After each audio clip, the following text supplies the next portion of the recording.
ಖ್ಯಾತ ಸಂಗೀತ ನಿರ್ದೇಶಕ ಗುರುಕಿರಣ್ ಅವರ ಮನೆಯಲ್ಲಿ ಕಳ್ಳತನವಾಗಿದೆ. ಕಳೆದ ಡಿಸೆಂಬರ್ 31ನೇ ತಾರೀಕು ಮಧ್ಯಾಹ್ನ ರೂಮ್ನ ಬೀರುವಿನಲ್ಲಿ 2,50,000 ರೂಪಾಯಿಯನ್ನು ಗುರುಕಿರಣ್ ಅವರ ಅತ್ತೆ ಕಸ್ತೂರಿ ಶೆಟ್ಟಿ ಅವರು ಇಟ್ಟಿದ್ದರು.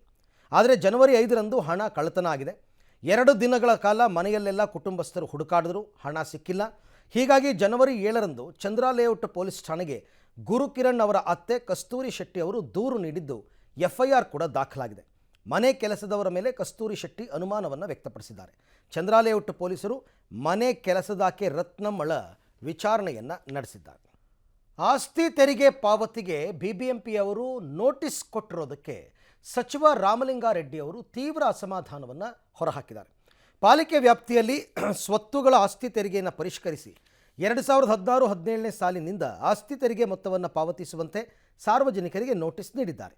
ಬೃಹತ್ ಬೆಂಗಳೂರು ಮಹಾನಗರ ಪಾಲಿಕೆ ಆಸ್ತಿ ತೆರಿಗೆ ಪರಿಷ್ಕರಣೆಯನ್ನು ಯಾವುದೇ ಮಾರ್ಗಸೂಚಿಗಳನ್ನು ಅನುಸರಿಸದೆ ಅವೈಜ್ಞಾನಿಕವಾಗಿ ಆಸ್ತಿ ತೆರಿಗೆಯನ್ನು ಪರಿಷ್ಕರಿಸಿದ್ದಾರೆ.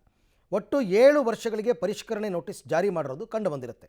ಈ ರೀತಿ ಸಾರ್ವಜನಿಕರ ಮೇಲೆ ಒತ್ತಡ ತರ್ತಿರೋದು ಉತ್ತಮವಲ್ಲ, ಇದು ನಿಯಮ ಬಾಹಿರ. ಕೂಡಲೇ ಸಂಬಂಧಪಟ್ಟ ಅಧಿಕಾರಿಗಳೊಂದಿಗೆ ಸಭೆ ನಡೆಸಿ ಸಾರ್ವಜನಿಕರಿಗೆ ಅನುಕೂಲ ಕಲ್ಪಿಸೋದಕ್ಕೆ ಅಗತ್ಯ ನಿರ್ದೇಶನ ನೀಡೋದಕ್ಕೆ ಕೋರಿದ್ದಾರೆ.